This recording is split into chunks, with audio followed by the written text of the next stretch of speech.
What's up, everyone? Scott the TroutHammer here, and we are back at E. Wilson with some pretty ugly fishing conditions. It doesn't look good, but I know they did an unscheduled stocking of this pond last week, so hopefully there's still some in here. You know, we had some mild weather for about a week. I was hoping that was going to stem the growth of these weeds, but you know, look at that. That's nothing like from the last time I was here. But got my buddy Andrew here and his two sons, and we're out seeing if we can catch some of these gonna be hard to catch trout out here. Yeah, there's gonna be a lot of bass in here right now. The bass are gonna be really active. A lot of shallow, warm water for them. They're gonna be hiding in these weeds right here. This would be a good spot, like all along this bank. If I brought my bass gear and a frog to pop along the top of the water, you know, I'd have a fun bass day with that. Could you still catch bass with If the bass, the best way I can describe it is if the bass was dumb enough. Oh, think I'm getting a bite.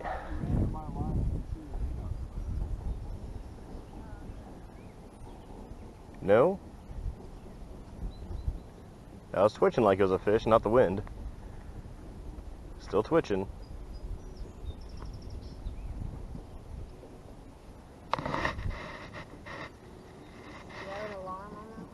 Yeah, that's the one I got the alarm on. I'll know for sure if I get a bite on that. This one hasn't done anything yet. Usually the white power bait in this muddy water tends to be the best. I didn't have any white when I was at the store.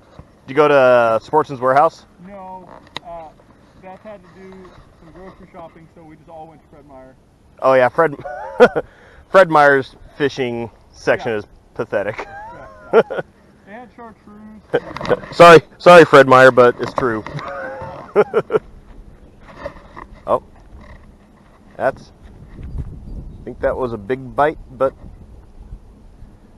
come on, move again. You get some action there. Yeah, the chartreuse has always been that's been the color I've gotten the most bites on.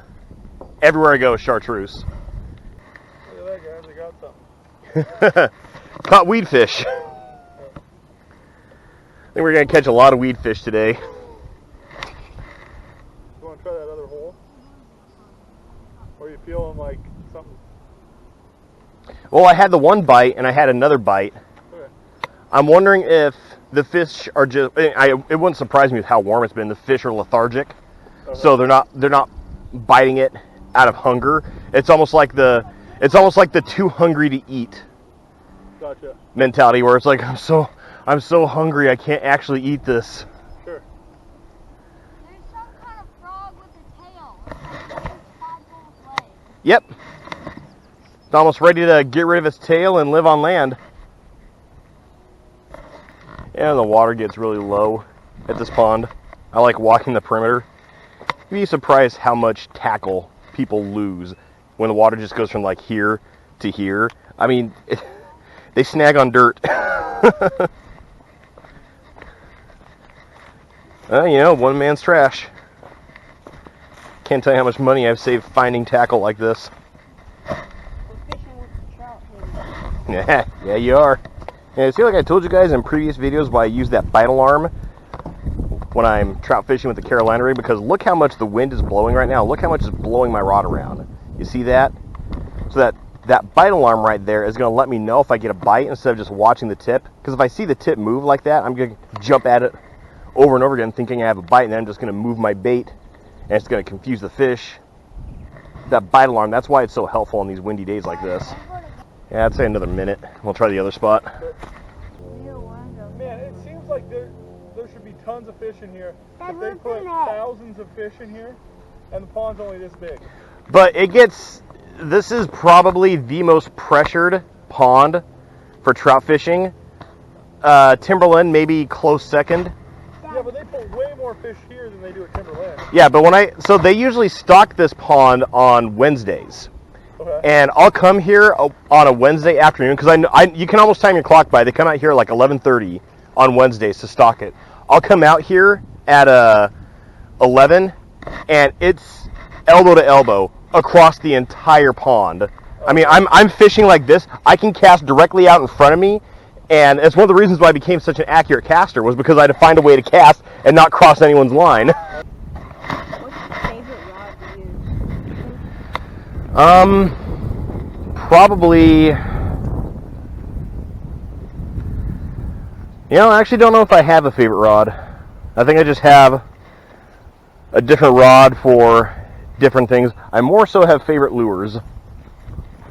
Well, one of the reasons, actually probably the biggest reason why a lot of the fishing trips that I've done, that I've filmed, try to make episodes for, haven't really gone as planned, is because this year has already been the most confusing and frustrating year for fishing I've ever had. So last year was a banner year for me, probably the best fishing year Oregon's had in like a decade, with the number of trout, number of salmon, steelhead that came through, the seasons, how easy it was to fish these areas. This year, pretty much everything I'm doing is experimental. I went to the Sandy Am a couple weeks ago to try some salmon fishing, because this time last year, that's what I was doing. I was salmon fishing. Right now, the water level is somewhere around mid-March. The water's still got to come down about 2 feet for it to be fishable for salmon and steelhead. And here, you were still able to fish this pond this time this year, but the weather has been on such a stark roller coaster trend of hot, cold, wet, dry, wet, dry, wet, dry, that pretty much everything I'm doing from here on out is experimental, trying to find out what to fish, where to fish it. Nothing's like it used to be right now. You got any bites on this side, Scott? Nope, not yet. I'm actually going to try throwing a spinner a few times and see what happens.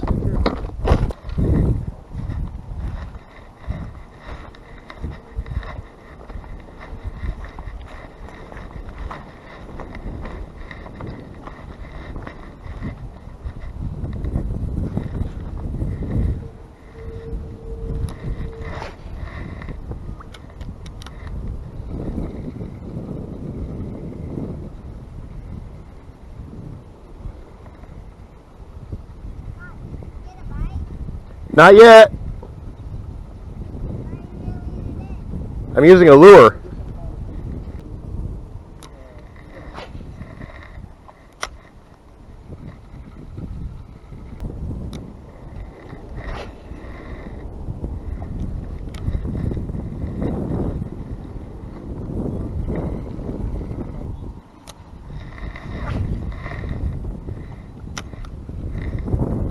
There's a bass right in front of me. Bass right in front of me swimming through these weeds. Little one.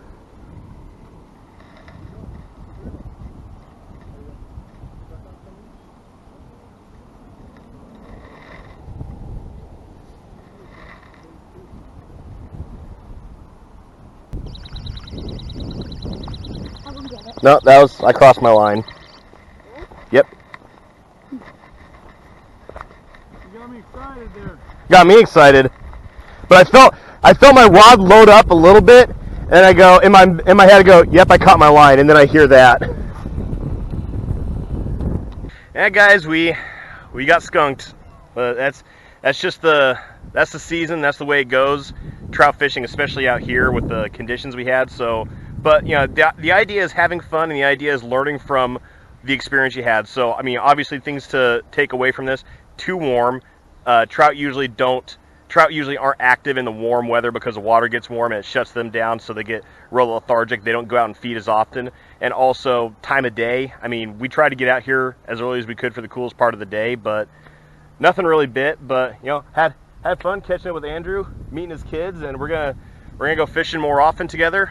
And if you guys have any comments, if you guys want to mention anything, be free to leave them in the comments below. Be happy to answer all your questions. And as always, tips up, tight lines, and Have fun fishing. thanks for watching.